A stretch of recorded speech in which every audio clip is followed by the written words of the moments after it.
નમસ્કાર દર્શક મિત્રો, આપ જોઈ રહ્યા છો કે ન્યૂઝ અને ન્યૂઝરૂમ લાઈવની સાથે હું છું યશ. અમે અવારનવાર અનેક મુદ્દાઓની ચર્ચા કરવા માટે તમારી સમક્ષ આવતા રહીએ છીએ અને અમારા સહયોગી કર્મચારીઓ પાસેથી જે પણ મુદ્દા છે તેને આવરી અને તમામ વિષયોને અનુરૂપ અમે લોકો તમને જાણકારી આપતા રહીએ છીએ. હમણાં કોરોના જે છે પોતાનું એક નવું સ્વરૂપ ધારણ કરી અને આફ્રિકામાં પ્રચંડ મચાવી રહ્યું છે. તો તેને લઈ અને આજે અમે ચર્ચા કરશું. સાથે અવાર અનેક એવા મુદ્દા પણ અમે લાવ્યા છે કે જેને લઈ અને અમે તમારી સાથે ચર્ચા કરવાના છે. તો દક્ષિણ આફ્રિકાની અંદર જે કોરોના વાયરસ છે તેણે ડેલ્ટા વેરિયન્ટ નામનું એક નવું સ્વરૂપ ધારણ કર્યું છે અને તેને હવે ત્યારબાદ પણ એમોક્રોન વેરિયન્ટ નામના એક ખતરનાક કર્ણાટકમાંથી પણ એક ખરાબ સમાચાર આવ્યા છે. કર્ણાટકમાં વિદેશી આવતા પ્રવાસીઓમાંથી 2 દક્ષિણ આફ્રિકાના નાગરિકોનો કોવિડ રિપોર્ટ પોઝિટિવ આવ્યો છે. આ સમાચારે કર્ણાટક સહિત સમગ્ર દેશની ઊંઘ ઉડાડી દીધી છે અને બંને સંક્રમિતોના સેમ્પલ પણ તપાસ માટે રાખવામાં આવ્યા છે. તો બેંગલુરુના ગ્રામીણ વિસ્તારના ડેપ્યુટી કમિશનર કે શ્રીનિવાસે શનિવારે જણાવ્યું છે કે વધુ તપાસ અહેવાલોથી જાણવા મળશે કે દક્ષિણ આફ્રિકાના નાગરિકો કોરોનાના નવા પ્રકાર અને ઓમિક્રોનથી સંક્રમિત છે કે કેમ તે ટેસ્ટ રિપોર્ટ આવતા 48 કલાકમાં જે સંપૂર્ણ માહિતી છે તેનાથી અવગત થવાશે.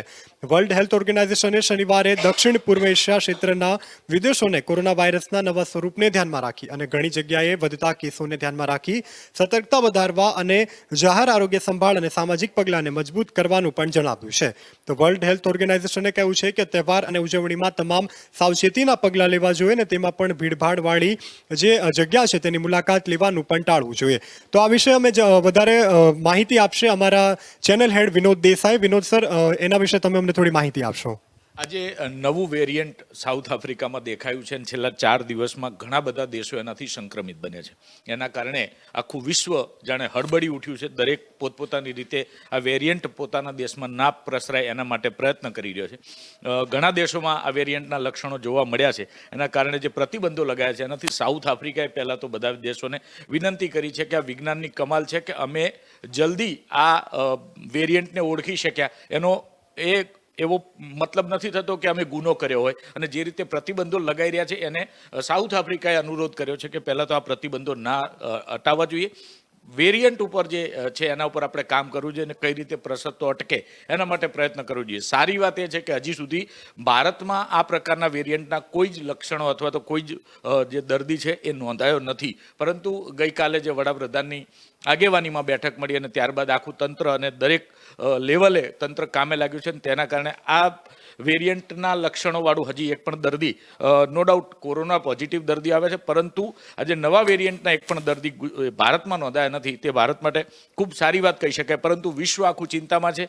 ઘણા દેશોમાં છેલ્લા 4 દિવસમાં સાઉથ આફ્રિકાથી પ્રવાસ કરીને ગયેલા જે લોકો છે તેમાં આ પ્રકારના લક્ષણો દેખાયા છે. ક્યાંક હજી એની તપાસ અને રિપોર્ટ આવવાના બાકી છે. પરંતુ ચોક્કસ વાત એ છે કે હવે આખું દેશ જાણે કોરોનાની ત્રીજી લહેરમાં સપડાઈ ગયો હોય આખી દુનિયા, એ પ્રકારનો એક માહોલ ઊભો થયો છે. દરેક દેશે પોતાની રીતે આ વેરિયન્ટથી કઈ રીતે લડી શકાય એના માટેના સંશોધનો અને તૈયારીઓ શરૂ કરી દીધી છે. યસ, ખૂબ સરસ વિનોદ દેસાઈ આપણને માહિતી આપી છે કે આજે નવો જે કોરોના જે નવી રીતે આવી રહ્યો છે તેના કેસો જે છે તે વિદેશમાં છે, પરંતુ હાલ ભારતમાં એક પણ હજુ કેસ નોંધાયો નથી. તો તેને લઈ અને પણ હજુ ભારત દેશની અંદર એક પણ કેસ નોંધાયો નથી. આંશિક જે કેસો છે તેની અત્યારે હાલ તપાસ કરવામાં આવી રહી છે અને છેલ્લા 48 કલાકમાં ખબર પડી જશે કે તે ખરેખર જે એમિક્રમી નામનો જે નવો વાયરસ આવ્યો છે તેના રોગ છે કે કેમ. તો તેના વિશે વધુ માહિતી આપશે અસિત અડધવરિયું. અસિતજી, અમને વધારે માહિતી આપો. જી યશ, સાઉથ આફ્રિકામાં જે 3 દિવસ પહેલાં નવો આ વેરિયન્ટ આવ્યો એ અગાઉના ડેલ્ટા વેરિયન્ટ કરતાં પણ 10 ગણો ખતરનાક છે. ડેલ્ટા કરતાં આની ફેલાવાની ઝડપ લગભગ 6 ગણી છે. એના અત્યાર સુધીમાં હજુ તો વાયરસ આવ્યો અને માત્ર 24 કલાકમાં એના 34 પ્રકારના તો મ્યુટન્ટ થઈ ચૂક્યા છે. એટલે એના પરથી જ વાત સમજી શકાય છે કે કેટલું આ વાયરસ કેટલી હદે ખતરનાક છે, કેટલું આનું મલ્ટિપ્લિકેશન થઈ શકે એમ છે. વધારે વાત ન કરતાં ખાલી એટલું સમજીએ આ વાયરસ વિશે કે આ વાયરસ વધુ ફેલાઈ શકે છે. હવે કર્ણાટકમાં બેંગલુરુમાં સાઉથ આફ્રિકાથી 2 લોકો જે આવ્યા અને એમનો કોવિડ રિપોર્ટ પોઝિટિવ આવ્યો. એટલે બહુ સ્વાભાવિક છે કે એમિક્રોન જે નવા વેરિયન્ટના નામ આપવામાં આવ્યું છે એનો હવે આખી દુનિયામાં હેવોક ફેલાઈ ચૂક્યો છે. ત્યારે સ્વાભાવિક એવી શંકા ઉદ્ભવે કે સાઉથ આફ્રિકાથી 2 પ્રવાસીઓ આવ્યા છે, બંને સાઉથ આફ્રિકાની નાગરિકત્વ ધરાવે છે, ત્યાંની સિટીઝનશીપ ધરાવે છે અને એ બંનેનો રિપોર્ટ પોઝિટિવ આવ્યો છે કોરોના, એટલે સ્વાભાવિક એ દિશામાં તપાસ થાય. અત્યારે બંનેને ક્વોરન્ટાઇન કરવામાં આવ્યા છે અને એનો રિપોર્ટ આવે ત્યારે ખ્યાલ આવશે. પરંતુ તાબડતોબ હુએ આ વેરિયન્ટ મળ્યા પછી બોલાવેલી મિટિંગ, એ પછી આપણા દેશમાં પણ આરોગ્ય અધિકારી અને વડાપ્રધાન આરોગ્ય તંત્ર સાથે વડાપ્રધાને યોજેલી મિટિંગ, આ બધામાં નવી ગાઈડલાઈન અને નવા પગલાઓ નક્કી કરાઈ ચૂક્યા છે. આપણે એ વિશે ખરેખર સજાગ રહી અને એ પગલાંનું અનુસરણ કરવું પડશે. અન્યથા ફરીથી આપણો દેશ ત્રીજી લહેરમાં સપડાઈ જશે તો બધી રીતે મુશ્કેલીઓનો સામનો કરવા મળશે. રોગચાળો તો વકરશે, પરંતુ સાથે સાથે આ મલ્ટિપ્લિકેશન થઈ શકે એવો રોગચાળો છે અને એમાં પણ મલ્ટિપ્લિકેશન થાય એવો આ વધુ ખતરનાક વેરિયન્ટ છે એવું સાબિત થયું છે. ત્યારે લોકડાઉન સહિતના ફરીથી પગલાં તોળાશે એવું નિશ્ચિત રૂપે કહી શકાય. જો ફેલાશે તો ફરીથી સરકારે લોકડાઉન જેવા પગલાં લેવા પડશે અને ફરીથી અર્થતંત્રની કમર ભાંગી જશે. એટલે આપણે એ માટે અત્યારથી જ સજ્જ રહી અને એ ગાઈડલાઈનનું પાલન કરવું રહ્યું. થેન્ક યુ યશ. જી, અસિત અધ્વર્યુ આપણને ખૂબ જ સરસ વાત કરી છે. તેવું કહેવું છે કે જો આપણે સતર્કતા નહીં દાખવીએ તો કોરોનાની જે ત્રીજી લહેર છે તેમાં આપણને સફળતા સેજે વાર નથી લાગવાની. કારણ કે હવે કોરોના જે છે તે દિવસે ને દિવસે પોતાના નવા સ્વરૂપ ધારણ કરી અને દેશ અને વિદેશને પોતાની ઝપેટમાં લાવી રહ્યો છે. તો આ વિશે વધુ માહિતી આપશે જીગર પંડ્યા. જીગર, અમે તમને થોડી માહિતી અમને આના વિશે આપશો.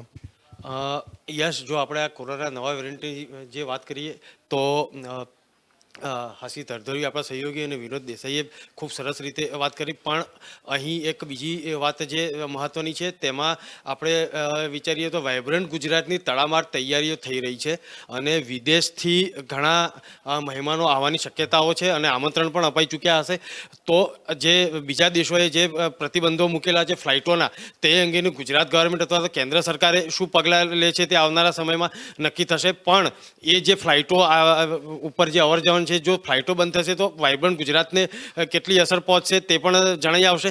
પરંતુ સૌથી મોટી મહત્ત્વની વાત એ છે કે જો આ તડામાર તૈયારીઓ આમનામ ચાલુ રહે છે, એક બાજુ આ જે વેરિયન્ટ છે તે ખૂબ ખતરનાક છે અને એક બાજુ દેશ વિદેશથી જે પ્રતિનિધિઓ છે જે ગુજરાતમાં ગાંધીનગરમાં આવવાના છે અને ગુજરાતમાં આવવાના છે, ત્યારે આ પ્રકારની જે ગાઈડલાઈન છે તેમાં સરકાર માટે, સરકારી આયોજન માટે કેટલો ફેરફાર કરશે અને આમ જનતા માટે કેટલો ફેરફાર કરશે તે આવનારા દિવસોમાં જોવાનું રહ્યું. જી, ખૂબ સરસ આપણને માહિતી આપી છે જીગર પંડ્યાએ. જીગર પંડ્યાએ કહ્યું છે કે આગામી દિવસોમાં વાઇબ્રન્ટ ગુજરાત ગ્લોબલ સમિટનું આયોજન થવાનું છે. તેમાં અનેક વિદેશી મહેમાનોને આમંત્રણ પણ આપી દેવામાં આવ્યું છે, પરંતુ જે આંતરરાષ્ટ્રીય ફ્લાઇટો છે તેને પણ રદ કરવાની કંઈક મહદઅંશે વાતચીત ચાલી રહી છે. પરંતુ જો આગામી દિવસોમાં વાઇબ્રન્ટ સમિટની અંદર વિદેશી મહેમાનો આવશે તો તેને લઈને પણ અનેક મુશ્કેલી સર્જાઈ શકે છે. તો હવે આપણે બીજા મુદ્દા પર ચર્ચા કરીશું. બીજો મુદ્દો આપણો છે કે ગુજરાત સરકારે જે શિક્ષણ નીતિ છે તેમાં અનેક ફેરફાર આપ્યા છે. કેન્દ્ર સરકાર તરફથી જ શિક્ષણ નીતિમાં નવા અમલવારી કરવામાં આવ્યા છે. તો તેને લઈ અને હવે જીતુ વાઘાણી છે તેણે પણ હરકતમાં આવી અને અનેક શિક્ષણ નીતિને લઈ અને તેઓએ ફેરફાર પણ કર્યા છે. તો આગામી દિવસોમાં પણ શિક્ષણ મંત્રી જે છે તે અનેક ફેરફાર કરી શકે છે. તો તેને લઈને ગુજરાત સરકારના શિક્ષણ ક્ષેત્રે પણ મહત્વપૂર્ણ પ્રોજેક્ટ મિશન સ્કૂલ ઓફ એક્સેલન્સના ક્ષેત્રે થયેલી કામગીરી અને પ્રગતિની સમીક્ષા તેમજ ગુજરાતના આ પ્રોજેક્ટને બેસ્ટ પ્રેક્ટિસ તરીકે પણ દેશમાં અને વિશ્વમાં અન્ય સંસ્થાને પ્રસ્તુત કરી શકાય તેના માર્ગદર્શન માટે રાજ્યની મુલાકાતે વર્લ્ડ બેંક અને એસોસિએશન, ઇન્ફ્રાસ્ટ્રક્ચર ડેવલપમેન્ટ બેંક અને AIIBની આંતરરાષ્ટ્રીય ટીમ પણ આવેલી છે. મુખ્યપ્રધાન ભૂપેન્દ્ર પટેલ સાથે આ ટીમના તજજ્ઞોએ ગાંધીનગરમાં શિક્ષણ મંત્રી જીતુભાઈ વાઘાણી અને રાજ્યમંત્રી કીર્તિસિંહ વાઘેલાની ઉપસ્થિતિમાં બેઠક પણ યોજી હતી. સરકારી અને ગ્રાન્ટેડ શાળાઓને પણ સ્પર્ધા અને ત્યારબાદ માળખાકીય રીતે શ્રેષ્ઠ બનાવવા તેમજ બાળકો માટે પણ સ્માર્ટ ક્લાસરૂમ, સ્ટેમ લેબ જેવી અદ્યતન સુવિધા બનાવવા માટેની પણ આમ વિષયમાં ચર્ચા કરવામાં આવી છે અને તેને લઈ અને સરકાર દ્વારા જે છે તે વર્લ્ડ બેંક દ્વારા $500 મિલિયન ફંડિંગની મંજૂરી પણ આપવામાં આવી છે. સમગ્ર પ્રોજેક્ટને પણ ઇફિલિટી જાહેર કરવામાં આવી છે. તો આ વિશે વધુ માહિતી આપશે આપણને અસિત અધ્વર્યુ. જી યશ, આ મિશન સ્કૂલ ઓફ એક્સેલન્સ નામનો પ્રોજેક્ટ છે. વર્લ્ડ બેંકનો આ બહુ મહત્વાકાંક્ષી પ્રોજેક્ટ ગણાય છે. માત્ર એશિયા જ નહીં, સમગ્ર વિશ્વમાં જે સરકારી અને ગ્રાન્ટેડ સ્કૂલો હોય છે એમાં સ્પર્ધાત્મક અને બધી પ્રકારે એનામાં શ્રેષ્ઠતા પ્રવેશે, શ્રેષ્ઠતા આવે એ માટેના પ્રયત્નો કરવામાં આવતા હોય છે. AIIB છે એ એશિયન ઇન્ફ્રાસ્ટ્રક્ચર ડેવલપમેન્ટ ફંડિંગ કરતી એક સંસ્થા છે. એ અને વિશ્વ બેંક જે વર્લ્ડ બેંક છે બંને મળીને આ પ્રોજેક્ટને રન કરતી હોય છે. આ પ્રોજેક્ટ જે છે મિશન સ્કૂલ ઓફ અંતર્ગત એ અંતર્ગત શું કરવામાં આવે છે એ બહુ મહત્વનું છે. એમાં જે સરકારી અને ગ્રાન્ટેડ શાળાઓ હોય છે એમાં સ્પર્ધાત્મક સુવિધાઓ વધે. સ્પર્ધાત્મક સુવિધાઓ એટલે પ્રાઇવેટ અને મોંઘી જે સ્કૂલો હોય એમાં જે સુવિધાઓ હોય જેમ કે લેબોરેટરી, સ્ટેમ લેબોરેટરી, ટેબલ, પેલો computer room, computer lab, smart classes, આ બધી સુવિધાઓ જે સરકારી સ્કૂલોમાં નથી હોતી અથવા અર્ધ સરકારી અથવા તો ગ્રાન્ટેડ સ્કૂલોમાં નથી હોતી એને આપવા માટે વર્લ્ડ બેંક ફંડિંગ કરતી હોય છે. અને આ પ્રોજેક્ટ માટે સમગ્ર એશિયા માટે વર્લ્ડ બેંક દ્વારા પહેલેથી જ $500 મિલિયન, જેમ તમે એમાં જણાવ્યું, હમણાં તમે ઉલ્લેખ કર્યો એમ એનું ફંડ મંજૂર પહેલેથી કરવામાં આવ્યું છે. આ બંને સંસ્થાઓના પ્રતિનિધિઓએ રાજ્યના મુખ્યમંત્રી, આરોગ્ય મંત્રી, શિક્ષણ મંત્રી સાથે મિટિંગ કરી છે. અને હવે જોવાનું એ રહ્યું કે રાજ્ય સરકારના પ્રતિનિધિઓ, રાજ્ય સરકાર કેવી રીતે આ ફંડ વધુમાં વધુ કેપ્ચર કરી શકે છે એ જોવાનું રહેશે. કારણ જેટલું વધુ ફંડ મળશે એટલું જ ગુજરાતની જે ગ્રાન્ટેડ અને અર્ધ ગ્રાન્ટેડ શાળાઓ છે એને કેટલી સુવિધા મળશે એના પર નિર્ભર કરશે. એટલે આપણે ખરેખર એવી આશા રાખીએ કે આપણા મુખ્યમંત્રી વજનદાર રજૂઆત કરી શકે, શિક્ષણ મંત્રી ખૂબ સારી અસરકારક રજૂઆત કરીને વધુમાં વધુ ફંડ મેળવે અને રાજ્યના બાળકોને વધુમાં વધુ સુવિધાઓ મળે. યશ.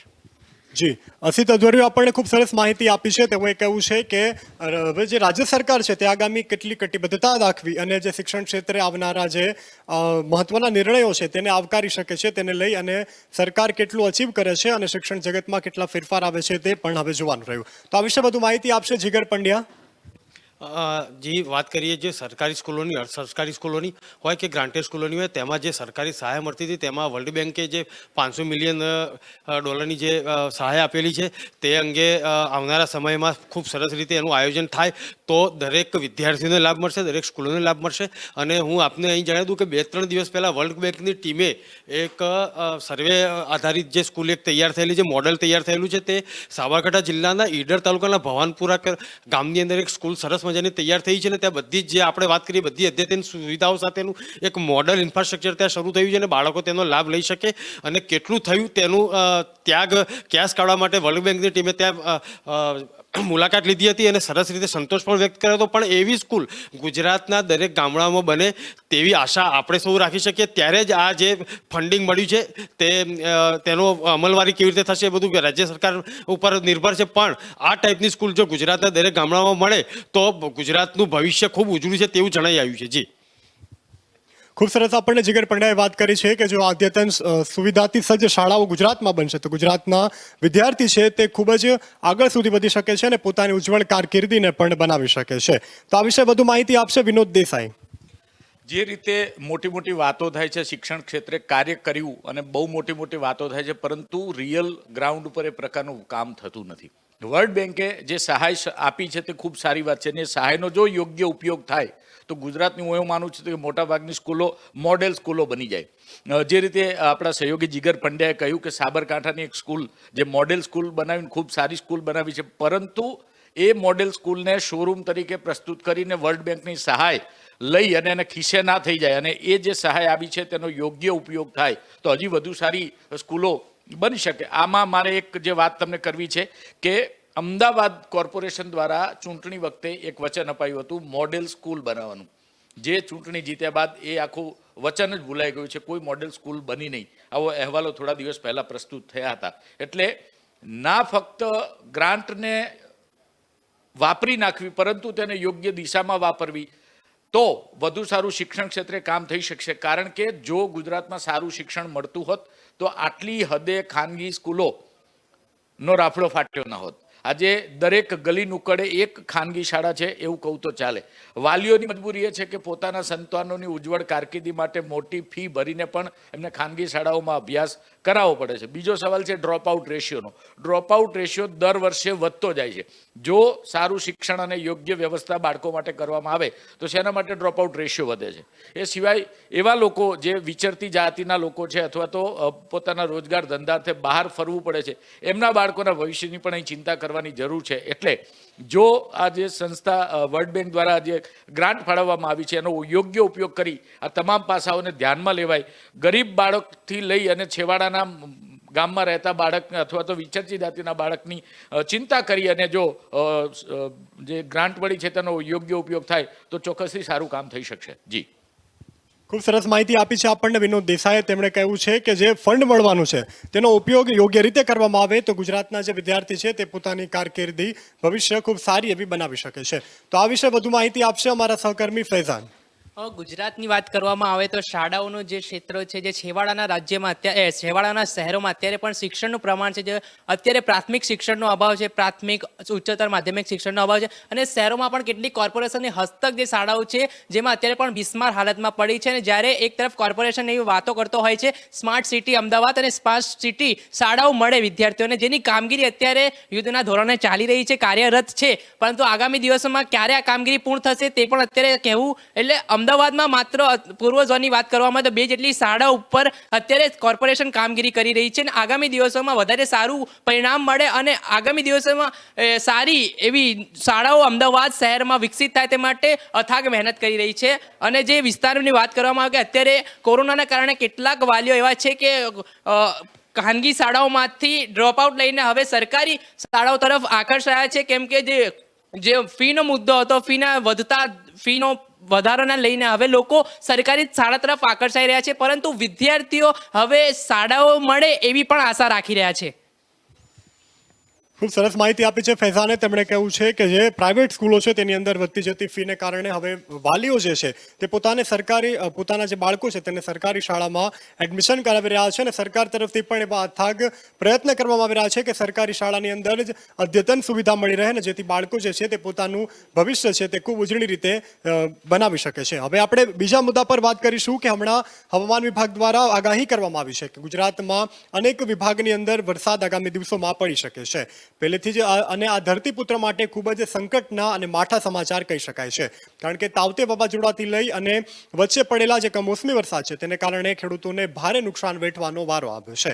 આ પરિસ્થિતિમાં ખેડૂતોની ઉપર પડ્યા પર પાટું જેવી સ્થિતિ ઉપજી છે અને તેને લઈને ધરતીપુત્ર છે તે ખૂબ જ ચિંતામાં આવી ગયો છે. તો ગુજરાતમાં દક્ષિણ ગુજરાતમાં અનેક જિલ્લામાં વરસાદ પડી શકે છે કે જેની અંદર સમાવેશ કરવામાં આવે તો દાદરાનગર હવેલી, નવસારી, સુરત, ડાંગ, તાપી, વલસાડ જેવા જિલ્લામાં વરસાદ પડી શકે છે. તો 1 ડિસેમ્બરના રાતના 8:30 થી લઈને 2 ડિસેમ્બરના રાતના 8:30 સુધી 24 કલાકમાં દમણ, દાદરાનગર હવેલી, પોરબંદર, રાજકોટ, જુનાગઢ, અમરેલી, ભાવનગર, બોટાદ, સુરેન્દ્રનગર, ગીર સોમનાથ અને દીવ તેમજ અમદાવાદ, આણંદ, ખેડા, મહીસાગર, દાહોદ અને પંચમહાલ જિલ્લામાં પણ વરસાદ પડી શકે છે. હાલમાં રાજ્યમાં બેવડી ઋતુનો અહેસાસ થઈ રહ્યો છે. તો અમદાવાદ સહિત અનેક જગ્યાઓએ સવારે ધુમ્મસ પણ છવાયેલું જોવા મળે છે. તેની સાથે ગુલાબી ઠંડીનો પણ અહેસાસ થાય છે, અને હવામાન વિભાગે જણાવ્યું છે કે આગામી 2 દિવસ બાદ પવનની દિશા બદલાશે અને ઠંડીનું જોર પણ વધશે, તેમજ દરિયામાં પવનની ગતિ પણ તેજ રહેવાની છે. તો હવે આ હવામાનમાં જે પલટો આવ્યો છે તેને કારણે હવે ગુજરાતની અંદર વરસાદ થવાની શક્યતા છે. તો આ વિશે વધુ માહિતી આપશે અમારા સહકર્મી જીગર પંડ્યા. જી, વાત કરીએ માવઠાની તો વારંવાર માવઠા છેલ્લા 12 મહિનાની અંદર અનેક વખત આવેલા છે, વાવાઝોડા પણ આવેલા છે, પણ આ વખતની વાત કરીએ તો અરબી સમુદ્રમાં બહુ ઓછું ઉદ્ભવતું હોય છે, લો પ્રેશર પણ આ વખતે ઉદ્ભવ્યું છે. તે હું કેમેરામેનને કહીશ કે સ્ક્રીન ઉપર લાવે અને તે પ્રમાણે આપણે આપણા દર્શક મિત્રોને સમજાવી શકીએ કે આ માવઠું કેવી રીતે આવશે અને કઈ રીતે આપણે ગુજરાત તરફ આવશે તે આપણે જોવાનું રહ્યું. તો હું અહીંયા આપને સ્ક્રીન દ્વારા સમજાવી શકીશ કે અરબી સમુદ્રની અંદર જે લો પ્રેશર તૈયાર થયેલું છે તે આવનારા સમયમાં સીધું ગુજરાત અને મહારાષ્ટ્રની બોર્ડર તરફ જશે, અને ત્યારબાદ જે આવનારા 3 દિવસની અંદર જે વરસાદની અને માવઠાની શક્યતા છે સમગ્ર ગુજરાતને આવરી લીધેલું છે તે આપણે જોઈ રહ્યા છીએ. ફક્ત કચ્છનો થોડોક ભાગ છે તે બાકાત રહેશે, તે સિવાય દ્વારકાથી માંડીને ભાવનગર સુધીનો દરિયાકાંઠો, તે સિવાય અંદર ભાવનગર, અમદાવાદ, મહેસાણા અને ઉત્તર ગુજરાતનો અને રાજસ્થાન તરફનો ભાગ અને દક્ષિણ ગુજરાતમાં પૂરેપૂરો ભાગ જે છે માવઠાને કારણે અસર થશે. આની મહત્વની વાત એ કરીશ કે આ જે વેલમાર્ક બન્યું છે તે છેક મધ્યપ્રદેશ સુધી જવાનું છે, અને આવનારા 3-4 દિવસમાં આખો જે એરિયા છે તેમાં કમોસમી વરસાદ થાય તેવી શક્યતાઓ છે. આના લીધે ખેડૂતોને જે અસર થશે તે આપણે આગામી વાતમાં ચર્ચા કરીશું કે ખેડૂતોને વારંવાર જે આ માવઠા આવી રહ્યા છે, તાઉતે વાવાઝોડાથી લઈને હમણાં પૂરજોશમાં જે ચોમાસું પણ 4 મહિનાનું વ્યવસ્થિત ગયું અને લીલો દુકાળ જેવી શક્યતા થઈ. ત્યારબાદ હમણાં અઠવાડિયા પહેલાં પણ જે માવઠું આવ્યું ને અત્યારે પણ આવનારા 3 દિવસમાં માવઠું આવવાની શક્યતા છે. ત્યારે જગતનો તાજ છે તે કઈ રીતે પરેશાન થશે તે જોવાનું રહ્યું. અને જે જૂની સહાય જે હજી સુધી નથી મળી તે કેવી રીતે સરકાર આ લોકોને પહોંચાડશે, ખેડૂતોને પહોંચાડશે તે જોવાનું રહ્યું. જી, ખૂબ સરસ માહિતી આપણને જીગર પંડ્યાએ આપી છે. જીગર પંડ્યાએ જે આખું સાયક્લોન મેપ છે તેના દ્વારા આપણને સંપૂર્ણ જાણકારી આપી છે કે કયા કયા ગુજરાતની કયા જિલ્લાની અંદર આજે કમોસમી વરસાદ છે તે પડવાનો છે. તેને લઈને તેઓએ આપણને ખૂબ સરસ મજાની માહિતી આપી છે. સાથે સાથે તેઓએ એક સવાલ એવો પણ ઉઠાવ્યો છે કે ખેડૂતોને અગાઉના જે તાવતે વાવાઝોડું હોય કે પછી અતિવૃષ્ટિ હોય જેવા અનેક ખેડૂતોને નુકસાન વેઠવાનો વારો આવ્યો છે, તેનું તો હજુ ભરપાઈ કરવામાં આવી નથી સરકાર દ્વારા. હમણાં કમોસમી વરસાદ ફરી વરસી શકે તેવી આગાહી હવામાન વિભાગ દ્વારા કરવામાં આવી છે. તો તેને લઈ અને જે જૂની જે સરકાર દ્વારા જાહેરાત કરવામાં આવી છે કે અમે લોકો ખેડૂતોને સહાય પૂરી પાડશું તે ક્યારે આવશે તે પણ જોવાનું રહ્યું. તો આ વિશે વધુ વિગત આપશે અમારા વિનોદ દેસાઈ. જે રીતે માવઠાની વાત છે, ધરતીપુત્રો ખૂબ પરેશાન થાય છે. ધરતીપુત્રોએ હંમેશા જાણે રડતા જ રહેવાનું હોય એ પ્રકારનો માહોલ હોય છે. જ્યારે પહેલાં તો વરસાદ પડશે કે કેમ, પૂરતો વરસાદ અપૂરતો વરસાદ ત્યારથી શરૂ થાય. વરસાદ માનો કે પૂરતો થયો તો ત્યાંથી બિયારણની વ્યવસ્થા કેવી રીતે કરવી, ખાતરની વ્યવસ્થા કેવી રીતે કરવી એ સમસ્યા પહેલી આવે. એ બધું થયા પછી કમોસમી વરસાદ ના પડે એની ચિંતા કરવાની. કમોસમી વરસાદ પડે તો સરકાર સહાય ચૂકવશે કે કેમ ચૂકવશે, તો કેટલી ચૂકવશે, ક્યારે ચૂકવશે એ બીજો પ્રશ્ન. ત્યારબાદ માનો કે બધું જ યોગ્ય રહ્યું અને સારું ઉત્પાદન થયું તો એ ભાવ પૂરતા મળશે કે કેમ. એટલે આ બધી સમસ્યાઓથી જૂજતો ધરતીપુત્ર છેલ્લા ઘણા વર્ષો, એટલે મોટા ભાગે માવઠા જ્યારે પડે ત્યારે ધરતીપુત્રોએ પહેલો રોવાનો વારો આવે. કારણ કે મહા મહેનતે પકવેલો પાક એક માવઠું આવે અને ખરીને નષ્ટ થઈ જાય. પછી એને આધાર રાખવો પડે સરકાર ઉપર. સરકાર એને સહાય ક્યારે ચૂકવશે. અગાઉના વર્ષોમાં અથવા તો આ સિઝનની વાત કરીએ તો 2-3 માવઠા થઈ ગયા. તેમાં હજી સર્વેની કામગીરી પર પૂર્ણ નથી થઈ. સર્વે નથી થયો એટલે હજી તો સર્વે ક્યારે થશે, એનું ઉત્પાદન ક્યારે, એનું વળતર ક્યારે મળશે, એમાં વળી પાછી એક નવી માવઠાની આગાહી. એટલે ધરતીપુત્રોએ તો હંમેશા ચિંતિત રહેવાનું. કારણ કે સરકાર ટાઈમે સહાય ચૂકવતી નથી.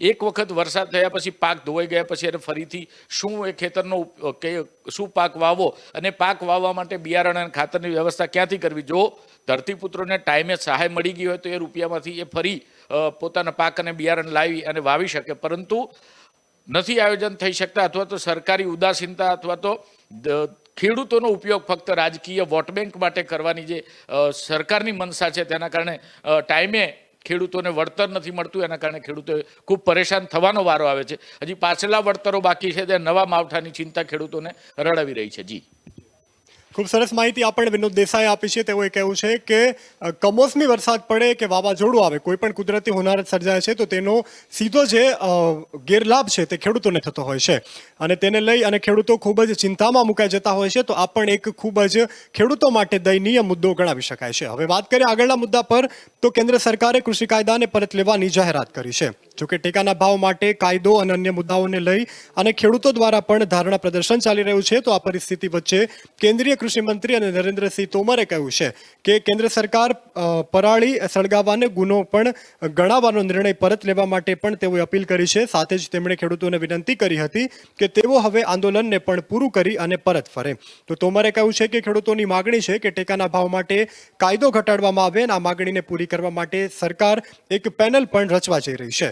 તો આ પેનલ રચવાની જાહેરાત ખુદ વડાપ્રધાન નરેન્દ્ર મોદીએ 19મી નવેમ્બરના રોજ કરી હતી અને જ્યારે ખેડૂતો પર આંદોલન સમયે જે કેસ આવ્યા છે તેને પરત લેવાની માગણીનો નિર્ણય રાજ્ય સરકારે લેવાનો હોય છે તેમ પણ કેન્દ્ર સરકારે જણાવ્યું છે.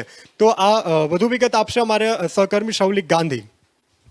ખેડૂતોએ 3 કૃષિ કાયદા પાછા લેવા માટે લાંબી લડત ચલાવી. છેવટે વડાપ્રધાન નરેન્દ્ર મોદીએ 3 કાયદા પરત લેવાની જાહેરાત કરી અને કેબિનેટમાં એ અંગેનો નિર્ણય પણ લેવાઈ ગયો.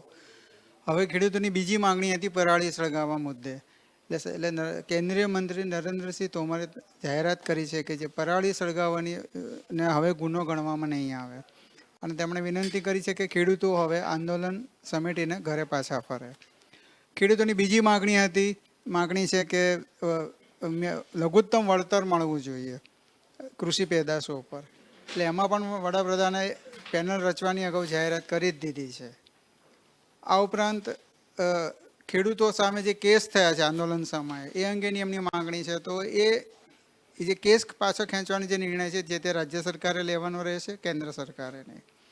આ ઉપરાંત ખેડૂતોની બીજી પણ કેટલીક માંગણીઓ છે મહત્ત્વની, જેમ કે જે 700 ખેડૂતો શહીદ થયા છે તેમના પરિવારોને વળતર ચૂકવવામાં આવે, વીજ બિલ, આવી અનેક બીજી માંગણીઓ પણ ખેડૂતોએ હજી પણ ચાલુ છે અને એ અંગે એ લોકો આંદોલન પણ ચાલુ રાખ્યું છે. પરંતુ મહત્ત્વનું કે હવે પરાળી સળગાવવાને કે સરકાર ગુનો નહીં ગણે એ નવી જાહેરાત છે. જી, ખૂબ સરસ માહિતી આપણને શૌલિક ગાંધી આપી છે કે જે પરાળી સળગાવવાની જે છૂટછાટ આપવામાં આવી છે તેને હવે ગુનો નહીં ગણાય. તો આવી રીતે આ જે મુદ્દા પર વિશે આપણે આગળ ચર્ચા કરીશું અમારા સહકર્મી નીરવ સાથે.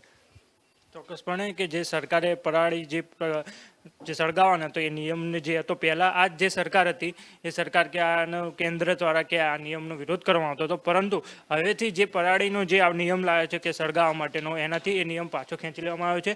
જે પ્રકારે કૃષિ કાયદા ખેંચ્યા છે પાછા, એ પ્રમાણે આ પરાળીનો જે નિયમ છે એ પણ પાછો ખેંચવામાં આવ્યો છે. તો પરંતુ આમાં અમુક એ રાજકીય વિશ્લેષકો એ પણ કહે છે કે આનો પણ મુદ્દો ઉઠાવે છે કે કેમ આ કોઈ ચૂંટણીનું એક પ્રકારનું વાતાવરણ ઊભું કરવામાં આવી રહ્યું છે, કારણ કે આ જ સરકાર પહેલાં એમ કહેતી હતી કે પરાળી જે સળગાવવાની છે એ એક પ્રકારનો ગુનો છે અને આ પ્રકારની વાતો કરતી હતી. તો હવેથી પાછો આ જે પ્રકારનો જે કાયદો આ પાછો લઈ લીધો છે એ પણ એક વિષય છે, જોવા જેવો વિષય છે. બીજી વાત કરીએ તો જે હજી MSP અને વાત કરે છે, તો હજી જે રાકેશ ટિકેત અને જેટલા પણ ખેડૂતો છે હજી પણ એટલા સંતુષ્ટ નથી કે આ જે પ્રકારના કાયદા પાછા ખેંચ્યા છે વડાપ્રધાન દ્વારા. કારણ કે જ્યારે પણ આ વડાપ્રધાને જાહેરાત કરી હતી એ વખતે જ રાકેશ ટિકેતે એ પ્રકારનું નિવેદન આપ્યું હતું કે અમને નરેન્દ્ર મોદી પર વિશ્વાસ નથી. જ્યારે પણ એ સંસદમાં આ પ્રકારે બિલ લાઈને જે રીતે વાત કરશે આખી, અને કાયદેસર રીતે જ્યારે એની પ્રક્રિયા થશે તે પછી જ અમે એને માનીશું. એટલે હજી ખેડૂતો મક્કમ છે ને MSPના કાયદા ઉપર એ લોકો વાત કરે છે અને વડાપ્રધાને પણ હમણાં જ માહિતી આપી છે. ઉપરાંત એ સિવાય આપણા જે કેન્દ્રીય જે મંત્રી છે કૃષિ મંત્રી નરેન્દ્રસિંહ તોમર, એ પ્રકારે એ લોકોએ પણ માહિતી આપેલી છે કે આના ઉપર ચોક્કસપણે ધ્યાન આપવામાં આવશે અને એક કહેવાય કે હેલ્ધી જે કહેવાય ડિસ્કશન એના ઉપર સમજી વિચારીને એના ઉપર નિર્ણય લેવામાં આવશે. જી, ખૂબ સરસ માહિતી નીરવે આપણને આપી છે. તેઓએ કહ્યું છે કે આગામી દિવસોમાં કૃષિ મંત્રી જે છે નરેન્દ્રસિંહ તોમર, તેની સાથે ખેડૂત આંદોલનના જે આગેવાનો છે તે લોકોની સાથે મહત્વની ચર્ચા કરવામાં આવશે અને ચર્ચાની બાદ જ જે પણ પ્રશ્ન છે તેનું નિરાકરણ પણ ખૂબ સારી રીતે લેવામાં આવશે. કારણ કે જગતનો તાત છે તેની હેરાનગીથી, જગતનો તાત તો હેરાન છે પરંતુ સાથે સાથે ક્યાંક દેશ અને વિશ્વને પણ તેની માઠી અસર પડી શકે છે. તો હવે બીજા મુદ્દા પર આપણે વાત કરીશું. તો મોદી સરકારે આગામી સમયમાં LPG ગ્રાહકોને મોટી રાહત આપવાની માંગ કરી છે. છેલ્લા ઘણા સમયથી LPG ગેસ છે તે ખૂબ જ મોંઘો છે અને તેને લઈ અને સામાન્ય પ્રજા પર ખૂબ જ માર પડી રહ્યો છે. મોંઘવારી દિવસે ને દિવસે વધતી જતી હોય છે. તેમાં પેટ્રોલ, ડીઝલ કે CNG જેવા જે દ્રવ્યો છે કે જેનો આપણે ખૂબ જ ઉપયોગ કરતા હોઈએ છીએ, રોજિંદા જીવનમાં તેનો ઉપયોગ કરતા હોઈએ છીએ, તો તેને લઈ અને હવે વડાપ્રધાન નરેન્દ્ર મોદીએ એવી જાહેરાત કરી છે કે ડિસેમ્બરમાં રાંધણ ગેસના સિલિન્ડરમાં ભાવમાં ઘટાડો કરે તેવી પણ સંભાવના છે. પેટ્રોલ કેમિકલ કંપનીઓ તરફથી પણ ગેસ એજન્સી અને ત્યારબાદ સંચાલકોએ આ સંદર્ભે સંકેત પણ મળ્યા હોવાનું કહેવામાં આવી રહ્યું છે. તો આંતરરાષ્ટ્રીય સ્તરે ક્રૂડ ઓઇલના ભાવ ઘટ્યા હોવાથી ગ્રાહકોને પણ તેનો લાભ અપાય તેવી સંભાવના છે. સૂત્રો જણાવી રહ્યા છે કે દક્ષિણ આફ્રિકામાં પણ કોરોના વાયરસનો નવો વેરિયન્ટ મળી આવ્યો છે અને ક્રૂડ ઓઇલમાં મોટો ઘટાડો પણ થયો છે. શુક્રવારે બ્રેન્ટ ક્રૂડમાં ભાવમાં પ્રતિ લીટર 10 લીટરનો ઘટાડો થયો છે, જે એપ્રિલ 2020 પછી સૌથી મોટો ઘટાડો છે. દેશમાં સામાન્ય રીતે સરકારી અને રિટેલ ઓઇલ કંપનીઓ પ્રત્યે પણ મહિનાની 1 લીટર તારીખે પણ રાંધણ ગેસ ભાવની આંતરરાષ્ટ્રીય ભાવના સ્તરે સમીક્ષા કરે છે. તો આથી વર્તમાન ઘટાડાને પગલે પણ આ બેઠકમાં LPGના ભાવમાં ઘટાડો કરવાનો નિર્ણય કરાયો છે.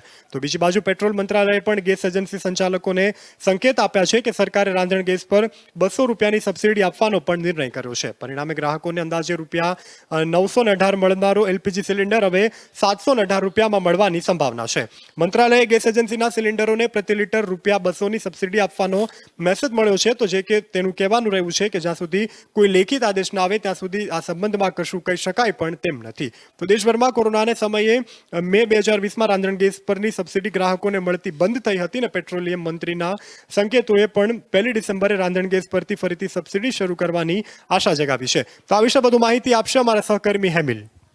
જે વાત કરવામાં આવે તો જ્યારે LPGના સિલિન્ડરની જે ગેસની જે વાત કરવામાં આવે છે તો તેની અંદર જે સરકારે હવે ટૂંક સમયમાં 1 ડિસેમ્બરથી તેને રાહત આપશે, જ્યારે 200 રૂપિયાની સબસિડી આપશે. જે પહેલાં જ્યારે કોરોના કાળ, જ્યારે મે 2020માં જ્યારે સરકારે જે આ સબસિડી જે મળતી હતી ગેસના સિલિન્ડરો પર, પણ તે હવે મળતી બંધ થઈ ગઈ છે. પરંતુ હવે જે ફરીથી આ સબસિડી મળવાની શરૂઆત થશે, જ્યારે કોરોના કાળમાં આ સબસિડી બંધ હશે તેના હિસાબે હવે ફરીથી કેન્દ્ર સરકારે પણ આ નિર્ણય ટૂંક સમયમાં લેશે અને જેના કારણે જે 700 ને હાલ જેનો બાટલા એક ગેસના બાટલાનો ભાવ છે ₹918 તો જે ₹200 ઘટીને ₹718 જો થઈ શકે તેવી શક્યતા છે. અને પેટ્રોલિયમ મંત્રાલય અને તેનાથી જે ડીલરો વચ્ચે જે વાત થઈ હતી તેના હિસાબે કહી શકાય કે આપણે કે ₹200 ઘટાડો થશે અને જેનાથી જે ગરીબ લોકો છે તેને પણ આનાથી રાહત મળશે અને કોરોનામાંથી જે બહાર આવવાના જે માર્ગો હતા તેનો પણ એક મોકળો માર્ગ નીકળી શકશે. જી,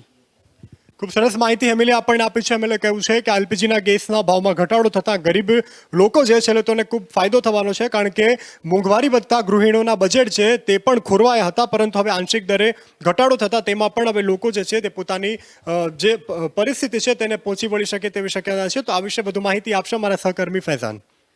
કેન્દ્ર સરકાર દ્વારા એક પછી એક રાહતના સમાચાર સામે આવી રહ્યા હતા. જેમ દિવાળીના દિવસે એક્સાઇઝ ડ્યુટીમાં પણ પેટ્રોલ અને ડીઝલના ભાવમાં ઘટાડો નોંધાયો હતો. હવે ત્યારબાદ રાંધણ ગેસના ભાવમાં ઘટાડો નોંધવાની તેવી શક્યતા વ્યક્ત કરી છે.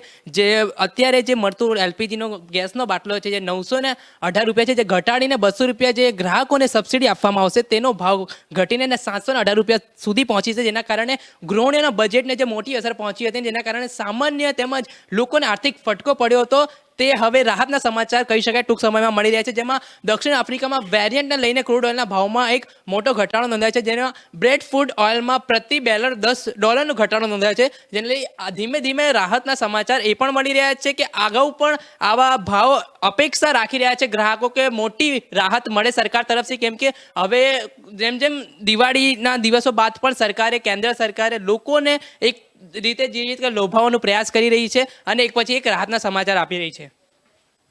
ખૂબ સરસ માહિતી આપણને ફૈઝાન આપી. તેઓએ કહ્યું છે કે આગામી દિવસોમાં જે ભાવ ઘટાડો કરવામાં આવ્યો છે તેને લઈ અને લોકોમાં ક્યાંક હર્ષની લાગણી પણ જોવા મળી રહી છે, પરંતુ આગામી દિવસોમાં ભાવ ફરી વધી શકે છે કે કેમ તે પણ એક સવાલ છે. અને સાથે સાથે આ સામાન્ય પ્રજાને આકર્ષવા માટેનું સરકારનું કોઈ છબકલું છે કે કેમ, તો તેના વિશે વધુ માહિતી આપશે અમારા સહકર્મી અસિત અર્ધવરિયું.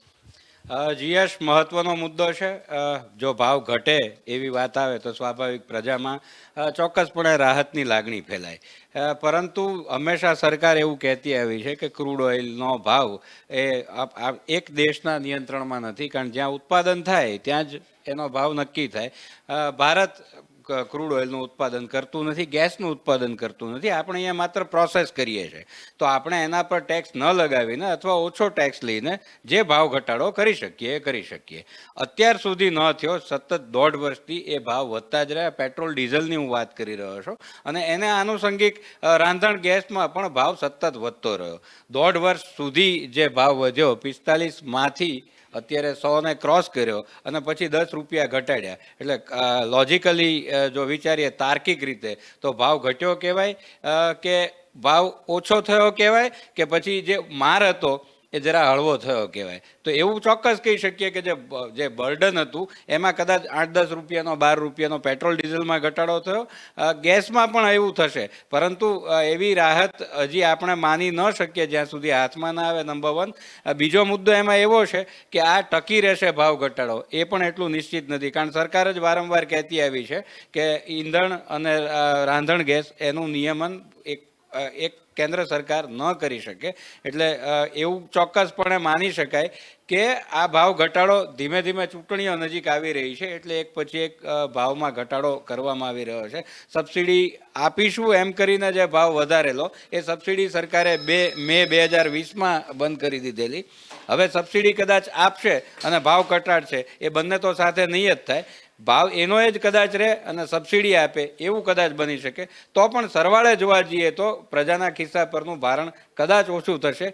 અને આ ભાવનો જે ઘટાડો છે એ ન માત્ર ટકી રહે, હજુ પણ એમાં ઘટાડામાં વધારો થાય એવી આપણે ચોક્કસ આશા રાખવી જોઈએ. Thank you. ખૂબ સરસ માહિતી આપણને અસિત અધ્વર્યું આપી છે. તેઓએ કહ્યું છે કે આ જે ભાવ ઘટાડો છે તે કાયમ માટે રહે તેવી પણ શક્યતા નથી, કારણ કે આગામી દિવસોમાં પણ હજુ ભાવ વધારો થઈ શકે છે. કારણ કે સરકાર દ્વારા વારંવાર એવું કહેવામાં આવી રહ્યું છે કે આજે આપણે બધી જે વસ્તુ છે તે આપણે બહારથી આયાત કરીએ છીએ. ભારત જે છે તે પેટ્રોલ, ડીઝલ અને જે ગેસ સિલિન્ડર છે તેનો ઉપભોગતા નથી. તેની આપણે જે આવક જે કરી રહ્યા છે તે બહારના દેશોમાંથી કરી રહ્યા છે. એટલે આગામી દિવસોમાં પણ કદાચ પેટ્રોલ ડીઝલના ભાવ જેવી રીતે ઘટ્યા છે તેવી રીતે સરકાર સરકાર દ્વારા ગેસના ભાવમાં પણ મહદઅંશે ઘટાડો કરવામાં આવ્યો છે, પરંતુ આગામી દિવસોમાં તે જળવાઈ રહે છે કે કેમ તે પણ એક મોટો સવાલ છે. હવે આપણે આગળના મુદ્દા પર ચર્ચા કરીએ તો રાજ્યમાં ફાયર સેફટીના અમલીકરણ માટે ગુજરાત હાઈકોર્ટે એક મહત્વની જાહેરાત કરી છે. ગુજરાત હાઈકોર્ટે કહ્યું છે કે ફાયર એનઓસી માટે હવે સોગંદનામા કરાવવાના રહેશે અને તેને લઈ અને રાજ્ય સરકારે લાંબા ગાળાના અને ટૂંકા ગાળાના આયોજન ઉપરાંત ક્યાં આ સમયગાળામાં ક્યાં ફાયર સેફટીની કામગીરી પૂર્ણ થશે તે અંગેની વિગતો પણ એફિડેવિટમાં ઉલ્લેખ કર્યો છે.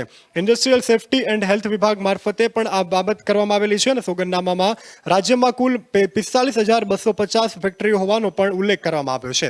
તે પૈકી 33,869 ફેક્ટરી પાસે ફાયર એનઓસી હોવાનો દાવો કરવામાં આવ્યો છે, જ્યારે 11,831 જેટલી જે ફેક્ટરીઓ છે તેની પાસે ફાયર એનઓસી ન હોવાનો પણ એક તપાસમાં ઘટસ્ફોટ પણ સામે આવ્યો છે. અને આ ખૂબ ચોંકાવનારી બાબત ગણાવી શકાય છે. રાજ્યમાં 9,000 જેટલા ફેક્ટરી બંધ થઈ ગઈ છે અને જેથી 2,076 ફેક્ટરી ફાયર એનઓસી મેળવવામાં બાકી હોવાનો પણ દાવો કરવામાં આવી રહ્યો છે. એટલે આ તપાસ દરમિયાન એક ખૂબ જ મોટો ઘટસ્ફોટ સામે આવ્યો છે. તો એના વિશે વધુ માહિતી આપશે અમારા સહકર્મી જીગર પંડ્યા. યસ, જો આપણે ફાયર સેફ્ટીની વાત કરીએ તો વારંવાર હાઈકોર્ટે જે રાજ્ય સરકારને ટકોર કરેલી છે, આ બાબતે રાજ્ય સરકાર કેટલું સજાગ છે એ આના ઉપરથી જણાઈ આવે છે કે હાઈકોર્ટ સતત ટકોર કરે છે. સ્કૂલની ફાયર સેફ્ટીની વાત હોય કે રહેણાંક મકાનોને ફાયર સેફ્ટીની વાત હોય કે ફેક્ટરીના જે ફાયર સેફ્ટીના મુદ્દાની વાત હોય, જ્યારે ફાયર સેફ્ટીની વાત આવી છે એ માત્ર ને માત્ર કાગળ ઉપર હોય અને તંત્ર શું કરી રહ્યું છે તેને માટે સવાલ હાઈકોર્ટ અથવા તો સુપ્રીમ કોર્ટ ટકોર કરે ત્યારે સરકાર સફાળી જાગે છે અને સોગંદનામા રજૂ કરે છે. પરંતુ ગ્રાઉન્ડ લેવલે જે કોર્પોરેશન એરિયામાં આવતી હોય તો કોર્પોરેશનની જે જવાબદારી બને છે, નગરપાલિકાની જવાબદારી બને છે કે પોતાના એરિયાની અંદર ફેક્ટરીઓમાં કે મકાનોમાં કે હાઈરાઇઝ બિલ્ડિંગ હોય કે લો રાઇઝ બિલ્ડિંગ હોય તેના અલગ અલગ જે નિયમો છે ત્યાં આગળ ફાયર સેફ્ટીના સાધનો કેટલા છે અથવા છે તો તેનું અપડેટેશન જે દર વર્ષે જે કરવું પડે છે તે થાય છે કે નહીં તે સમગ્ર વિગત જે ફાયર સેફ્ટી ડિપાર્ટમેન્ટ જે છે તેણે અપડેટ કરવાનું છે. પરંતુ તંત્ર હંમેશા ઘોર નિંદ્રામાં હોય અને ફેક્ટરી હોય કે જનતા હોય તેમણે આગની અંદર હોમતા હોય અને આગની અંદર જે હોમાતી જિંદગી છે તેના ઉપર સવાલ જે થતા હોય છે તેના ઉપર તંત્ર અને સરકાર શું કાર્ય કરી રહી છે તેને ફક્ત ને ફક્ત કાગળ ઉપર જ અમલ હોય છે. અને આ રીતે હાઈકોર્ટ અને કાયદો જ્યારે એને ટીકા કરે ત્યારે બહુ શરમજનક વાત કહેવાય. જી, ખૂબ સરસ માહિતી આપણને આપી છે. તેઓએ કહ્યું, જીગર પંડ્યાએ વાત કરી છે કે સરકાર દ્વારા ફક્ત કાગળ પર જ આ જે માહિતી છે તેને રખાવવામાં આવતી હોય છે અને જ્યારે કોઈ પણ દુર્ઘટના ઘટે છે ત્યારે તંત્ર છે તે સફાળું જાગી અને સોગંદનામાના દાવા કરતી હોય છે.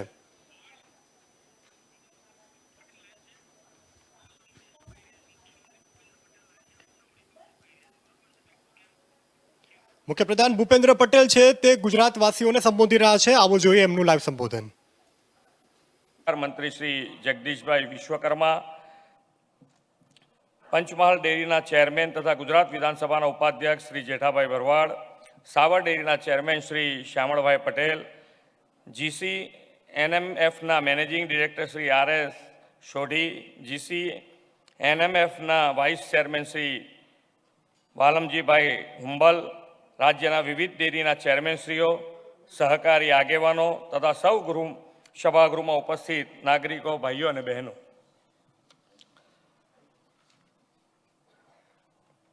ભારતની આઝાદીના 75 વર્ષની સમગ્ર દેશમાં આઝાદી કા અમૃત મહોત્સવ રૂપે ઉજવણી થઈ રહી છે ત્યારે અમૂલ ડેરી પણ 75 વર્ષની સફળ યાત્રા પૂર્ણ કરીને પોતાનો અમૃત મહોત્સવ ઉજવી રહી છે. તે એક સુભગ સુયોગ છે. મિત્રો, અમૂલ એટલે ગુજરાતનું અમૂલ્ય રતન. માત્ર ગુજરાત જ નહીં પણ દૂધ ઉત્પાદન ક્ષેત્રે વિશ્વમાં ભારતની ઓળખ એટલે અમૂલ. આપણા પ્રધાનમંત્રી આદરણીય શ્રી નરેન્દ્રભાઈ મોદીએ સૂત્ર આપ્યું છે, સૌનો સાથ, સૌનો વિકાસ, સૌનો વિશ્વાસ અને સૌનો પ્રયાસ. આ સૂત્રને આત્મસાત કરીને સફળતાનું જો કોઈ જીવંત ઉદાહરણ જોવું હોય તો તે અમૂલ છે. આજના જમાનામાં કોઈ એક નાનો પશુપાલક પોતાની જાતે દૂધ ઉત્પાદન અને વેચાણ કરવા જાય તો ડેરી પ્રોડક્શનના જે વૈશ્વિક સ્ટાન્ડર્ડ છે તેને પહોંચી ન વળે. એકલો નાનો પશુપાલક જો સમૃદ્ધ થવા માગે તો ઘણું મુશ્કેલ છે. પણ જ્યારે 36 લાખ દૂધ ઉત્પાદકો ભેગા થાય ત્યારે અત્યાધુનિક પ્લાન્ટ્સ દ્વારા વૈશ્વિક ધારાધોરણ અનુસાર દૂધ ઉત્પાદન કરીને આખા દેશ સુધી એ બેસ્ટ ક્વોલિટીની ડેરી પ્રોડક્ટ પહોંચી શકે. સહકારિતાથી સમૃદ્ધિનું આ મોડેલ અમૂલે સફળતાપૂર્વક સંચાલિત કરી બતાવ્યું છે. સહકારિતા દ્વારા સફળતા કેવી રીતે મળે એનું એક વૈશ્વિક રોલ મોડલ અમૂલ બની ગયું છે. માત્ર દૂધ નહીં પણ દૂધમાંથી શ્રેષ્ઠ કક્ષાની ડેરી પ્રોડક્ટ કેવી રીતે બનાવવી, કેવી રીતે તેનું બ્રાન્ડિંગ કરવું અને કેવી રીતે એને દેશના નાનામાં નાના માણસ સુધી પહોંચાડવી એ અમૂલમાંથી શીખવા જેવું છે. બ્રાન્ડિંગની કળાને તો અમૂલે બહુ ખૂબીથી હસ્તગત કરી લીધી છે. દૂધ એટલે તો અમૂલ એવું આજે આખો દેશ માને છે. નાનામાં નાના છોકરાને પણ પૂછો તો કહેશે કે અમૂલ દૂધ પીતા હૈ ઇન્ડિયા. રસ્તા પર કોઈ માણસ સેન્ડવિચની લારીએ ઊભો હોય અને તેને પૂછો કેમ ભાઈ આ બટર ચોખ્ખું તો છે ને, તો એ તરત જ કહેશે કે સાહેબ અમૂલ બટર છે. એટલે તો આવો વિશ્વાસ અમૂલે લોકોને ઊભો કર્યો છે. મિત્રો, તમે બીજા દેશોમાં જુઓ તો એમ જ માનવામાં આવતું હતું કે જો સમૃદ્ધિ મેળવવી હોય તો સમાજવાદ કે મૂડીવાદ દ્વારા જ મેળવી શકાય. પરંતુ વસુધૈવ કુટુંબની સંસ્કૃતિમાં માનતા ભારતે દુનિયાને એક ત્રીજું જ મોડલ આપ્યું છે અને આ મોડલ છે સહકારિતાનું. સહકારિતા એ માત્ર આર્થિક મોડેલ નથી, એ આપણા દેશના સંસ્કાર છે. એક સુખી અને સમૃદ્ધ સમાજનું નિર્માણ સમાજવાદ કે મૂડીવાદ કરતાં સહકારિતા દ્વારા વધુ સારી રીતે થઈ શકે એ ભારતે અને ગુજરાતે દુનિયાને બતાવી આપ્યું છે. સહકાર ક્ષેત્રની આ સફળતામાં અમૂલ બેજોડ યોગદાન આપ્યું છે. ગુજરાતના જ બે મહાપુરુષો મહાત્મા ગાંધી અને સરદાર વલ્લભભાઈ પટેલની જોડીના સફળ પ્રયાસોથી દેશમાં સહકારિતાનો પાયો નખાયો હતો અને આજે ગુજરાતના જ બે સપૂત આદરણીય શ્રી નરેન્દ્રભાઈ અને શ્રી અમિતભાઈ શાહ સહકારિતાના આ ક્ષેત્રને નવી ઊંચાઈએ લઈ જવા ભગીરથ પ્રયાસ કરી રહ્યા છે. આઝાદી બાદ ભારતના ઇતિહાસમાં પ્રથમવાર શ્રી નરેન્દ્રભાઈની સરકારે અલાયદો કાયદો સહકારિતા શરૂ કર્યો છે અને આજે માન્ય સહકાર મંત્રી શ્રી અમિતભાઈ શાહ આપણી વચ્ચે ઉપસ્થિત છે. પ્રધાનમંત્રીશ્રીએ ભારતને આપણને આત્મનિર્ભર ભારતના નિર્માણની હાકલ કરી છે. આ સૂત્રને જો સાકાર કરવું હોય તો તેના પાયામાં આપણે આત્મનિર્ભર ગ્રામનું નિર્માણ કરવું પડે અને આત્મનિર્ભર ગ્રામના નિર્માણમાં જો સૌથી વધુ યોગદાન આપી શકે એમ હોય તો તે છે સહકાર ક્ષેત્ર. પ્રધાનમંત્રીશ્રીએ ભારતને $5 ટ્રિલિયન અર્થતંત્ર બનાવવાનું સપનું જોયું છે. સહકારિતા ક્ષેત્રના આ દિશામાં ખૂબ જ મહત્ત્વનું યોગદાન આપી શકે એમ છે. અમૂલના માધ્યમથી જે રીતે દેશમાં શ્વેત ક્રાંતિ થઈ તે રીતે હવે સહકારિતા ક્રાંતિ દ્વારા દેશ વિશ્વગુરુના સ્થાને બિરાજમાન થઈ શકે એમ છે. આને આજે જ્યારે આદરણીય અમિતભાઈ જેવા દૂરમદેશી અને સમર્થ નેતા આ વિભાગના મંત્રી છે ત્યારે સહકારિતાથી સમૃદ્ધિનું સ્વપ્ન ચોક્કસ સાકાર થશે એવો મને વિશ્વાસ છે. સમાજવાદ અને મૂડીવાદથી મળેલી સમૃદ્ધિનો ટૂંક સમયમાં નાશ થઈ જાય એવું બને, પરંતુ સહકારિતાથી સમૃદ્ધિનું મોડલ સદીઓ સુધીના આવનારી પેઢીઓને લાભ આપતું રહે એવું સસ્ટેનેબલ છે. ડેરી ક્ષેત્રે સહકારિતાનું આ મોડલ ગુજરાતને તો ખૂબ ફળ્યું છે. છેલ્લા 2 દાયકામાં ગુજરાતની સહકારી દૂધ ઉત્પાદન અને એકત્રીકરણ ક્ષેત્રે હરણફાળ ભરી છે. 2 દાયકા પહેલાં દૂધ ઉત્પાદકોની સંખ્યા 21 લાખ હતી, તે આજે વધીને 36 લાખ સુધી પહોંચી છે. મને ખુશી છે કે આ ક્ષેત્ર મહિલા સશક્તિકરણ માટે પણ ખૂબ ઉપયોગી બન્યું છે. આજે ગુજરાતની 11 લાખ જેટલી બહેનો પશુપાલન અને દૂધના વ્યવસાય સાથે જોડાઈને આત્મનિર્ભર બની ચૂકી છે. થોડા દિવસ પહેલાં પ્રાકૃતિક ખેતી અંગેના એક કાર્યક્રમમાં પણ મેં અમૂલ મોડલનો ઉલ્લેખ કર્યો હતો. પ્રાકૃતિક અને જૈવિક ખેતીની પેદાશોને અમૂલ જેવા સહકારિતાના મોડલ દ્વારા જનસામાન્ય સુધી ઝડપથી અને યોગ્ય કિંમતે પહોંચાડી શકાય એમ છે. કૃષિ ક્ષેત્રે ખેડૂતની આવક બમણી કરવાના માન્ય પ્રધાનમંત્રીશ્રીના સપનાને સાકાર કરવામાં અમૂલ મોડલ અપનાવી શકાય એમ છે. જેના પાયામાં ગાંધીજી, સરદાર સાહેબ અને ત્રિભુવનદાસ પટેલ જેવા અગ્રણીઓ યોગદાન હોય અને જે ક્ષેત્રને નરેન્દ્રભાઈ અને અમિતભાઈ જેવા સમર્થ નેતાઓના સાથ હોય એ ક્ષેત્રને આગળ વધતા કોઈ રોકી શકે નહીં. આત્મનિર્ભર ભારતના નિર્માણમાં ગુજરાતનું સહકારિતા ક્ષેત્ર અગ્રીમ ભૂમિકા ભજવશે એવી મને શ્રદ્ધા છે અને ગુજરાતની આ ભૂમિકામાં અમૂલનું યોગદાન પણ શિરોમોર હશે તેવો વિશ્વાસ અને આશા આજના પ્રસંગે વ્યક્ત કરું છું. આજે જેનો શુભારંભ થયો છે તેવા અમૂલના નવા પ્લાન્ટ્સ અને ફેસિલિટેશનની સફળતાની આપ સૌને ખૂબ ખૂબ શુભેચ્છાઓ પાઠવું છું. સૌનો આભાર. વંદે માતરમ. જય જય ગરવી ગુજરાત. ભારત માતા કી જય. ખૂબ ખૂબ આભાર માનનીય મુખ્યમંત્રી શ્રી, આપના પ્રેરક વિચારો માટે અને માર્ગદર્શન માટે। सहकारिता से समृद्धि इस मंत्र को साकार कर रहा है अमूल फेड। एक्सपेंशन और टेक्नोलॉजी अपग्रेडेशन की अपनी परंपरा को जारी रखते हुए एशिया के इस सबसे बड़े dairy plant Amul fed dairy संकुल में 150 MTPD के नए मेगा मिल्क पाउडर प्लांट और बटर प्लांट का शुभारंभ भारत सरकार के माननीय गृह एवं सहकारिता मंत्री श्री अमित भाई शाह जी के करकमलों से आज संपन्न हुआ। आइए देखते हैं ये नए बटर प्लांट की विशेषताओं को दर्शाती हुई एक फिल्म।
धन्यवाद।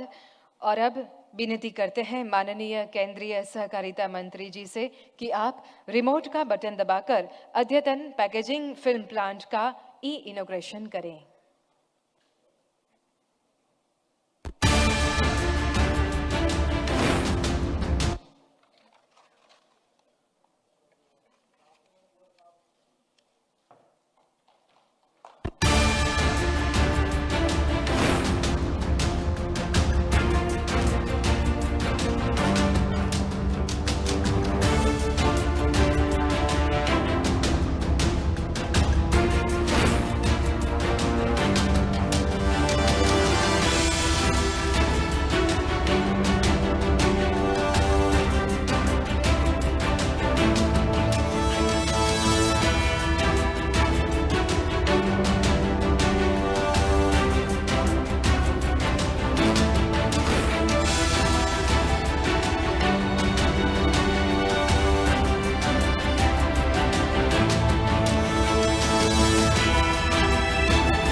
धन्यवाद। सहकारिता ये केवल एक शब्द नहीं है, ये एक प्रचंड ताकत है जो आत्मनिर्भर भारत के निर्माण में अपना अहम योगदान दे रही है। हमारे देश में सहकारिता एक आदर्श है, एक संस्कार है, एक विश्वास है जो जन जन को जोड़कर समृद्धि का पथ प्रदर्शित करता है। और इस गौरवशाली पथ के मार्गदर्शक है भारत के प्रथम सहकारिता मंत्री श्री अमित शाह जी। अपने दृढ़ इच्छा शक्ति और मजबूत नेतृत्व से सहकारिता के क्षेत्र में मूल्यवान योगदान देने वाले हमारे गुजरात के सपूत ऐसे माननीय केंद्रीय गृह एवं सहकारिता मंत्री श्रीमान अमित भाई शाह से सादर विनती करते हैं, आपके प्रेरक उद्बोधन के लिए पधारें।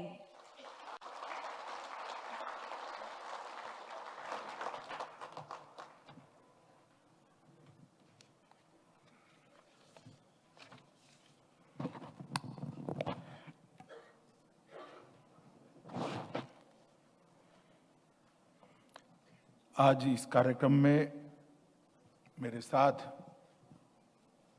मंच पर उपस्थित गुजरात राज्य के लोकप्रिय मुख्यमंत्री श्रीमान भूपेंद्र भाई, गुजरात राज्य के कृषि मंत्री राघवजी भाई,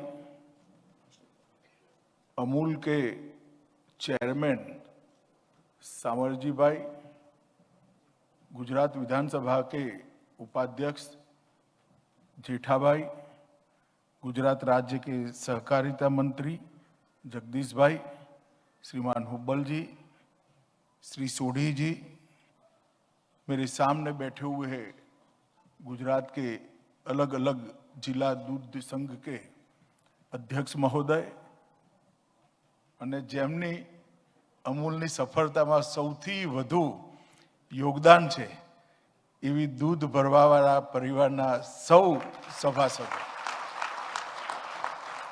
मित्रों, आज यहाँ पर अमूल और एक्सपांड हो, विकसित हो और अलग अलग जगह पे अलग अलग क्षेत्र में देश की और अमूल की स्वतः की रिक्वायरमेंट को पूर्ण करने के लिए ढेर सारे कार्यक्रम यहाँ पर रखे हैं। मिल्क पाउडर प्लांट का लगभग 280 करोड़ की लागत से एक उद्घाटन यहाँ पर हुआ। अब शायद मैं मानता हूँ, सोडी जी करेक्ट करे अगर गलत है तो, अमूल सबसे बड़ा मिल्क पाउडर का उत्पादक देश का अब बन चुका है इस प्लांट के बाद। बटर में भी 85 करोड़ की लागत से नए बटर प्लांट का भी आज उद्घाटन हुआ है। अमूल के संचालन को सुगम बनाने के लिए ऑटोमेटिक रोबोटिक स्टोरेज व रिट्रीवल सिस्टम 23 करोड़ रुपया से आधुनिक तकनीक के साथ आज यहाँ पर उसका भी उद्घाटन हुआ है। और पैकेजिंग के लिए अमूल की ही जरूरियातों को पूरा करने के लिए लगभग 50 करोड़ रुपए का एक संयंत्र पॉलीफिल्म का भी यहाँ पर लगाया गया है।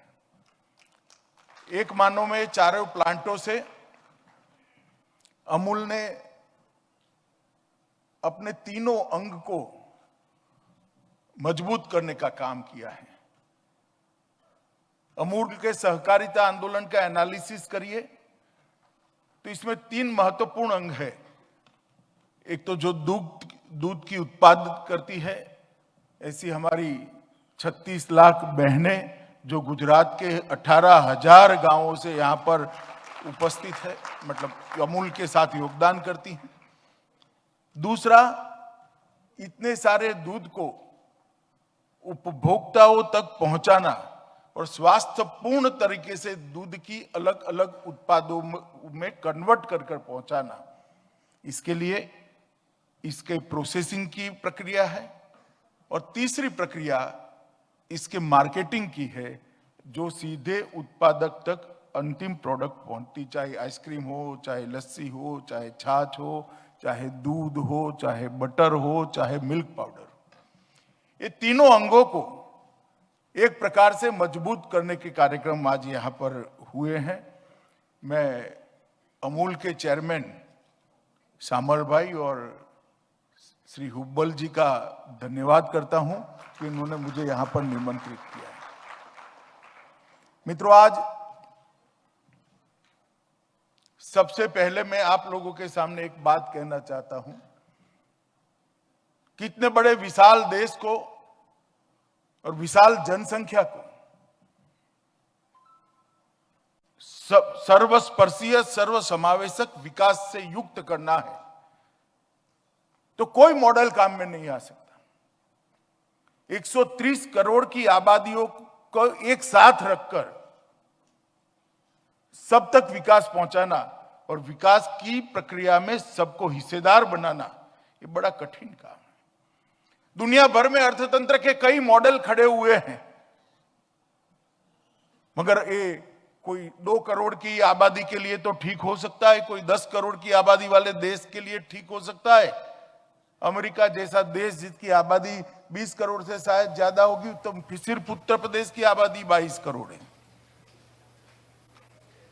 इस देश की जो रिक्वायरमेंट है, इसमें आर्थिक मॉडल कौन सा फिट होगा, ये बहुत बड़ा विषय है और इस पर कई सारे पंडित विफल भी हो चुके। मगर देश के प्रधानमंत्री ने 75 साल के बाद,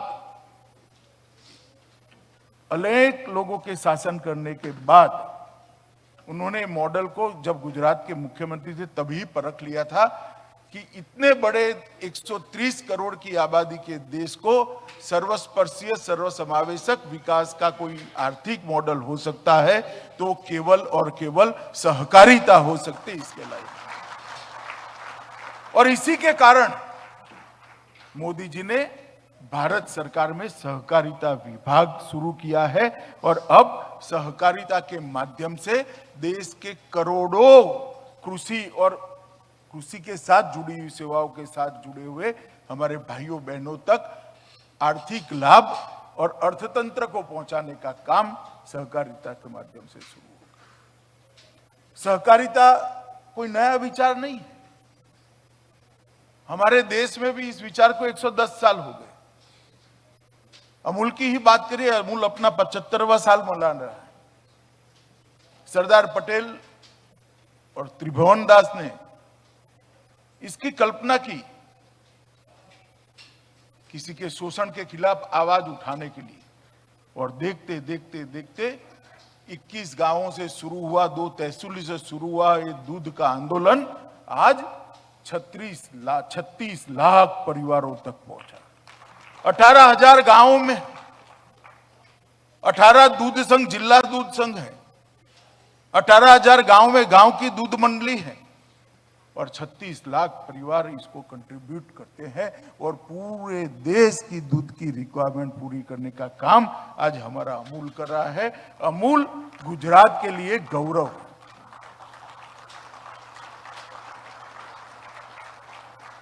जब मोदी जी ने सहकारिता का विभाग बनाया तब कई लोगों ने कई सारे सवाल खड़े किए। ये क्या दक्यानुसी, क्या करेगा ये विभाग? मगर मेरे लिए तो गौरव की बात है कि मुझे देश के पहले सहकार मंत्री बनने का मौका देश के प्रधानमंत्री जी ने, और मैं मानता हूं कि इस क्षेत्र के अंदर न केवल देश की अर्थतंत्र को नई गति देने की भी क्षमता है, देश के सभी लोगों को समृद्ध बनाने का मंत्र भी इसी क्षेत्र के अंदर, और अमूल इसका जीता जागता उदाहरण। 36 लाख बहनें अगर परिश्रम और पारदर्शिता से साथ एक साथ काम करे तो क्या हो सकता है, इसका उदाहरण अमूल है। आप कल्पना कर सकते हो कि कई सारी ऐसी बहनें होगी जो आज भी पढ़ना लिखना नहीं जानती होगी, मगर उसके बैंक अकाउंट के अंदर 1 लाख रुपए का चेक जमा होता है, सालाना 75 लाख 80 लाख रुपया जमा होता है। इसका उदाहरण है। सहकारिता का मूल मंत्र ही है कि हो सकता है हमारी क्षमता कम हो सकता है हम ज्यादा पढ़े लिखे न हो सकता है हमारे साथ ज्यादा पूंजी न हो, मगर हम बहुत सारे हैं, अगर एकत्रित आ जाते हैं तो ढेर सारी समस्याओं का समाधान कर सकते हैं। और आज जब 36 लाख बहन एक साथ एकत्रित आती है तो 53,000 करोड़ रुपए का टर्नओवर अमूल करता है। ये इसका उदाहरण। बधी बहनों અહીંયા જે હું એમને કહેવા માંગુ છું, મેં આગળ અમૂલના 3 વિભાગ બતાયા। એ વાત સાચી છે, સોઢી સાહેબ અહીંયા બેઠા છે, दूधનો આઈસ્ક્રીમ ના બને, दूधની છાશ ના બને, दूधનું બટર ના બને, दूधનું ઘી ના બને, दूध પેકેજ ના થાય અને વેચાય નહીં તો બહેનોને કઈ રીતે રૂપિયા મળે? મળે બહેનો કહો, મળે? એનું પણ મહત્વ છે, કોઓપરેટિવ સ્ટ્રક્ચરનું પણ મહત્વ છે, પણ સૌથી વધારે મહત્વ સવારે 4 વાગે ઉઠીને ભેંસ દોવાવાળી બહેનોનું છે।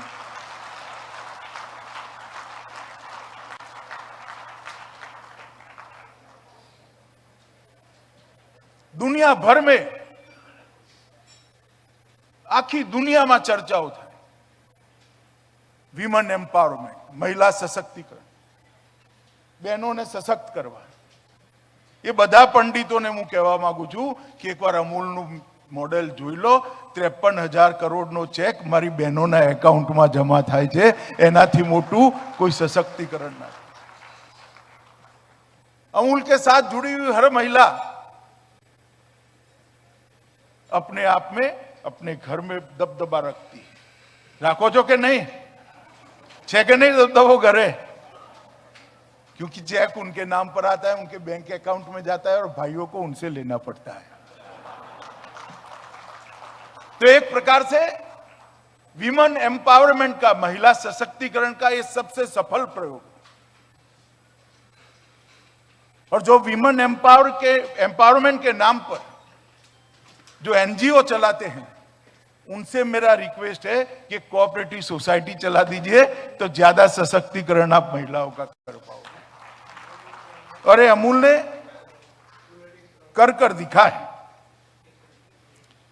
मित्रों, अमूल के बगैर भारत की दूध की जरूरियात को पूरा करना असंभव है. और आज मैं स्पष्ट रूप से देख रहा हूं कि अमूल गुजरात की सीमाओं को लांघकर अनेक राज्यों में अपने पैर पसार रहा है. स्वागत योग्य. वहां पर भी पशुपालक को उसके उत्पाद के उचित दाम मिलना बहुत जरूरी है. और ये जागरूकता देश भर में जाना भी बहुत जरूरी है. मगर मेरा अमूल के सभी कर्ता धर्ताओं से एक विनंती है. मैंने कमरे में तो उनको कहा है, मगर सार्वजनिक रूप से कहता हूं, क्योंकि गुजरात के किसानों का इन पर दबाव बढ़ना चाहिए. देश में बहुत बड़ी समस्या है. खाद के कारण हमारी भूमि बिगड़ रही है. बहुत बड़ी समस्या है. उत्पादकता कम हो रही है.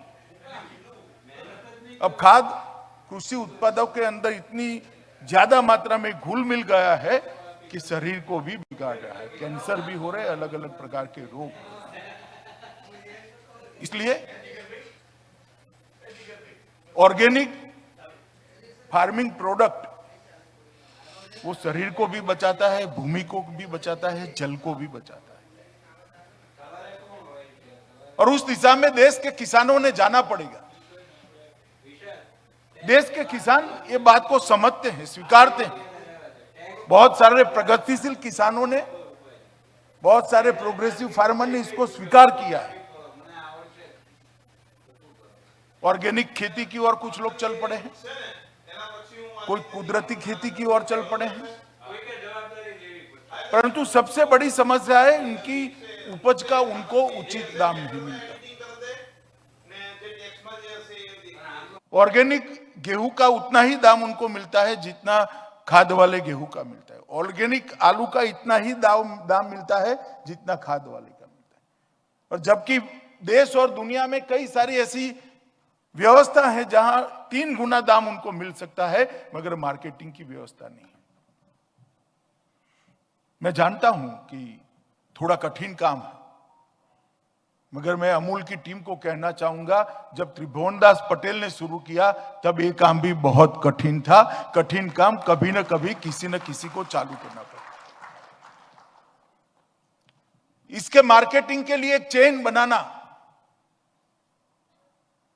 ऑर्गेनिक प्रोडक्ट के मार्केटिंग के लिए एक चेन बनाना, इसका इंफ्रास्ट्रक्चर बनाना और उपभोक्ताओं को विश्वास आ पाए, इस प्रकार की वैज्ञानिक इसकी तकनीक को डेवलप करना, इसकी टेस्टिंग फैसिलिटी को डेवलप करना. अगर ये कर देते हैं तो मैं आपको बताता हूं, आने वाले दिनों में बात ऑर्गेनिक दूध तक पहुंचने वाली है और आपका इनकम अनेक गुना ज्यादा हो जाए. दुनिया भर के लोगों में मांग है विश्वसनीय ऑर्गेनिक खाद्य सामग्री की. देश भर में मांग है.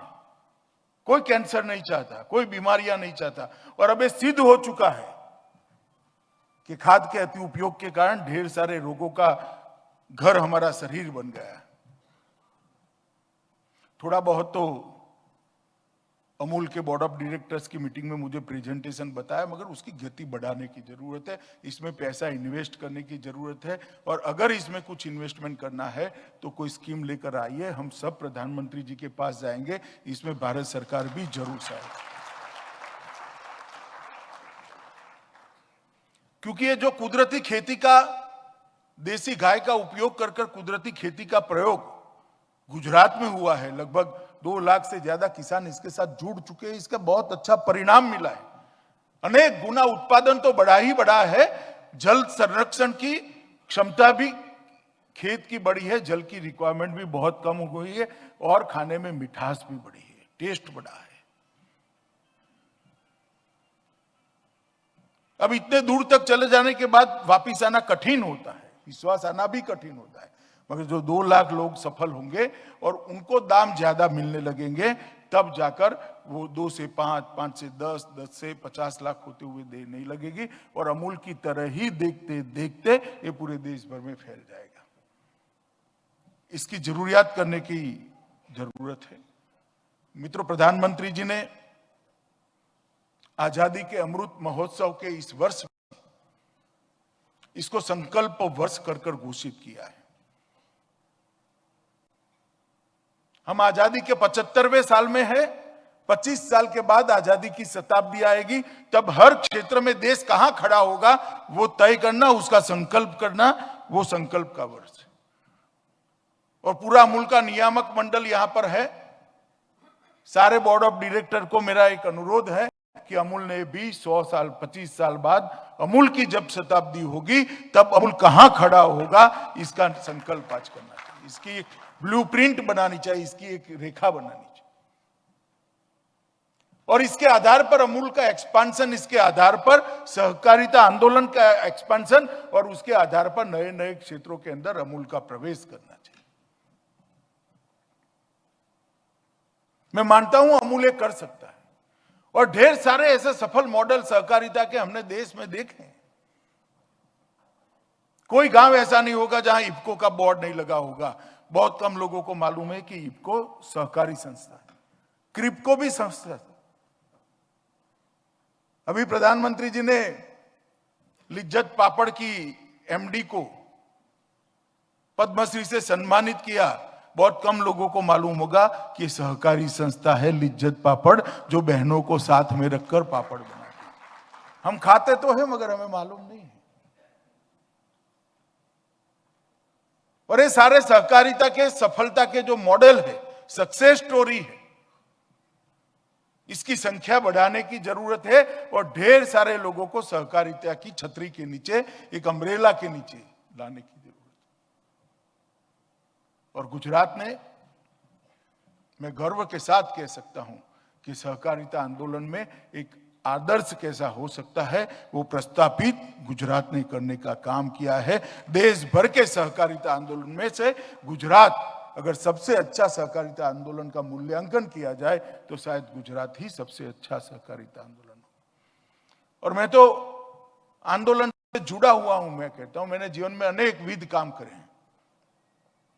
शुरुआती जीवन में व्यवसाय भी किया है, विद्यार्थियों का नेतृत्व भी किया है, राजनीति में भी काम किया है, राज्य और देश का गृह मंत्री भी बना हूं, मगर आत्मसंतोष सहकारिता आंदोलन के कार्यकर्ता से जो मिला है वो कहीं पर नहीं।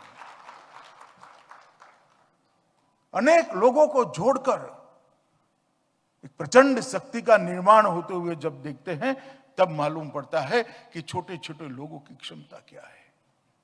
36 लाख बहनें इकट्ठा होकर 53,000 करोड़ का टर्नओवर का कारण बनती है।